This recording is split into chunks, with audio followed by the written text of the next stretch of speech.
B를 높여주면 에이전트는 노력 수준을 높이게 됩니다. 노력을 더하게 되면 퍼포먼스가 늘어나게 되고요. 퍼포먼스가 늘어나면 이제 프린시펄은 에이전트에게 더 많은 급여를 지급해야 됩니다. B가 올라갔기 때문에 전보다 더 많은 급여를 지급해야 되겠죠. 그래서 비용이 상승해요.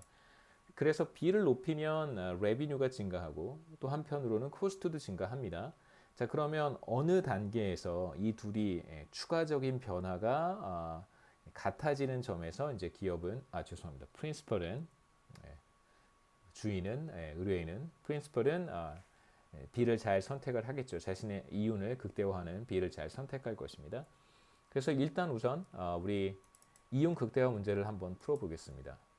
자, 이윤 극대화 문제 B에 대해서 미분하면 되겠죠. B에 대해서 한번 미분을 해보면 저기 앞에 B가 하나 나타나고 뒤에 B가 또 나타납니다. B의 제곱이죠. 그래서 앞에 B에 대해서 미분하면 델타 제곱만 남고요. 그 다음에 뒤에 B의 제곱이니까 B에 대해서 미분하는 것입니다. 프린시펄은 B를 선택하는 거니까요. 그래서 B의 제곱이니까 2가 앞으로 내려오고 델타 제곱에 B라고 쓰면 되겠죠. 그래서 단순한 2차식이니까 크게 어렵진 않을 거라고 생각합니다. 여러분들이 좀 헷갈려 할 수 있는 게 제 생각에는 프린시펄의 프라핏을 도출하는 과정이 조금 복잡하긴 하지만 순차적으로 제가 했던 것처럼 에이전트의 노력 수준인 에포트로 한번 이윤을 표현해 본 다음에 마지막에 에이전트가 선택한 최종 노력 수준을 마지막으로 대입해서 이윤을 정리할 수 있을 거라고 생각합니다. 자, 이제 이 식이 바로 프린시펄의 일개 조건이고요. 이윤 극대화 일개 조건이고 이것을 우리가 B에 대해서 풀면 각 텀에 델타 제곱이 나오니까요. 델타 제곱 약분해주면 이제 1 마이너스 2B는 제로가 되니까요. B는 2분의 1이 됩니다. 다시 말하면 A가 제로라고 했을 때 베이스 페이가 없는 상황에서 프린시펄은 자신의 이윤을 극대화하는 보수율을 0.5로 설정한다는 거예요. 그러니까 보수율이 0.5라는 뜻은 무슨 뜻인지 한번 생각해 보시기 바랍니다. 보수율이 웨이지가 2분의 1의 퍼포먼스라는 거죠. 이게 무슨 뜻일까요? 만약에 자, 여러분이 프린시펄입니다. 여러분이 누군가 에이전트를 고용을 했어요. 근데 에이전트가 여러분을 위해서 만약에 매출액 100만 원을 달성을 했다라고 한다면 여러분은 에이전트에게 얼마의 급여를 줘야 되냐면 그 중에 50%인 50만 원을 급여로 지급한다는 뜻입니다. 반반씩 나눠 갖는다는 뜻이 되겠죠. 자, A가 제로일 때 베이스 페이가 없는 상황에서 프린시펄의 프라핏을 다시 한번 생각해 보시죠. 2차식과 같다고 했습니다. 일개 조건 아니고요. 앞에 헷갈리지 마세요. 이게 일개 조건이 아니고 바로 이윤 함수 이걸 제가 다시 쓴 겁니다.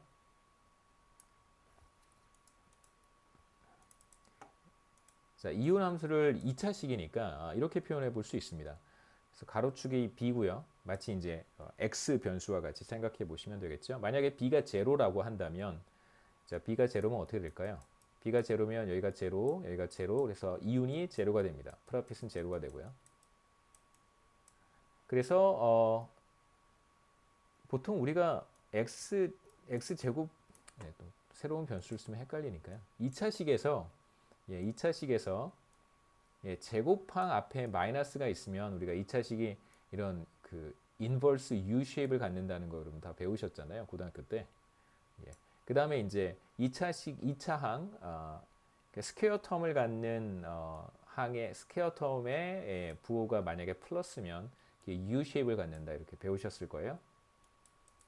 자, 그래서 우리는 기본적으로 이런 이윤 함수가 인버스 U 쉐입을 갖는다는 것을 알고 있고요. 자, 극대점이 2분의 1이니까 이렇게 올라가다가 0에서 출발해서 이렇게 올라가다가 이후에는 다시 이렇게 이윤이 하락하겠죠. 그래서 언제 이윤이 다시 제로가 되냐면 쉽게 찾을 수 있습니다. 이걸 제로라고 두고 뭐 B의 값을 찾아보면 되겠죠. 2차 방정식 풀듯이 그렇게 하셔도 되고 우선 굳이 그렇게 안 하셔도 괜찮습니다. B가 만약에 1이라고 하면 이윤이 제로가 됩니다. 그래서 보수율을 제로로 설정하거나 보수율을 1로 설정하게 되면 그러면 프린시펄의 이윤은 제로가 되고요.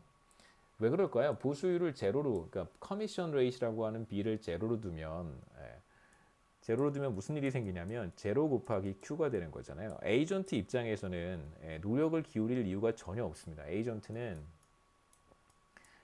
최종 노력 수준이 B와 델타의 곱인데 지금 만약에 B를 제로라고 둔다면 그러면 에이전트는 전혀 노력을 하지 않는 거예요. 노력을 전혀 하지 않으면 퍼포먼스는 제로가 됩니다.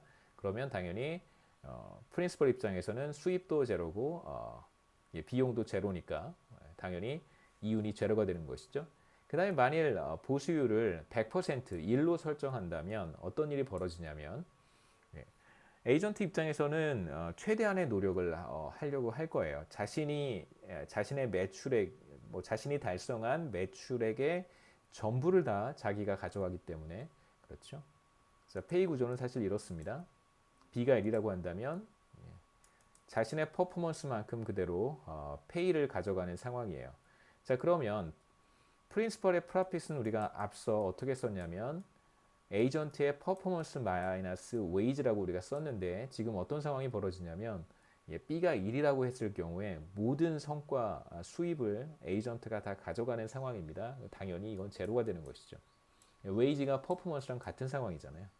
B가 1이라고 한다면 그렇기 때문에 이 경우에는 프린시펄은 아무것도 갖지 못하고 그 에이전트가 다 최선의 노력을 최선을 다해서 그 성과를 모두 다 에이전트가 가져가는 상황이 되는 것입니다.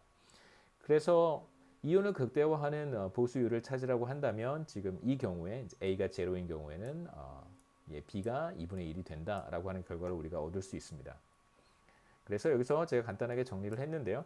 자, 에이전트가 달성하는 성과 혹은 매출액 혹은 수입 1달러의 수익을 만약에 달성한다면 그 중에 이제 50%에 해당하는 50센트는 프린시펄이 가져가고요. 나머지 50센트를 이제 에이전트가 가져가는 상황이 됩니다.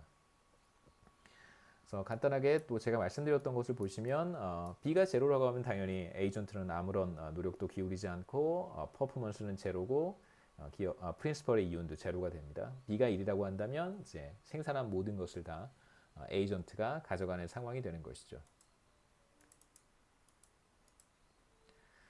그 다음에 이제 두 번째로 우리가 살펴볼 내용은 베이스 페이 A가 제로라고 하지 않고요. 이제 A를 우리가 결정할 것입니다. 그러니까 프린시펄이 A를 결정할 거예요. 앞서 봤지만 프린시펄이 결정하는 것은 이제 A와 B고요. 우리가 여기에서 이제 A를 선택하지 않고 A를 제로라고 두었을 때 어떤 결과가 나오는지 살펴봤던 것이죠. 자, 이제 프린시펄 에이전트의 큰 그림, 전체 솔루션을 한번 찾아보겠습니다. 솔루션을 찾기 전에 우리가 먼저 염두에 두어야 되는 것이 프린시펄은 에이전트한테 어떤 이제 페이 스트럭처를 제시를 하는 거잖아요. A와 B를 선택한다는 것이 바로 우리가 이러한 형태, 특수한 형태의 페이 스트럭처를 우리가 생각하고 있습니다. 여기에서 프린시펄은 A와 B를 선택하는 거예요. 자, 그런데 만일 프린시펄이 자신의 이윤은 극대화했어요. 이거 어떻게 잘 설계를 했습니다. 디자인을 잘 해서 자신의 이윤은 극대화했는데 만일 에이전트가 이러한 페이 스트럭처를 억셉트하지 않는다면 그러면 프린시펄의 이윤은 제로가 되는 거예요. 프린시펄은 자신의 이윤을 사실상 극대화하기 위해서 A와 B를 잘 선택해서 어떤 페이 스트럭처를 제시를 했는데 그것을 에이전트가 받아들이지 않는다면 그럼 아무 소용이 없잖아요. 그래서 A와 B를 선택을 할 때 가장 중요한 전제가 뭐냐면 반드시 에이전트가 이러한 페이 스트럭처를 수용해야 된다는 것입니다. 그 조건이 바로 에이전트의 participation constraint라고 하는 건데요. 참여 제약 이렇게 굳이 번역하실 필요 없고요. 그냥 participation constraint라고 그냥 읽으셔도 괜찮습니다. 제가 말씀드렸던 그 취지예요. 열심히 A와 B를 선택해서 자신의 이윤을 극대화하는 페이 스트럭처를 만들었는데 그것을 에이전트가 받아들이지 않으면 아무 소용이 없잖아요.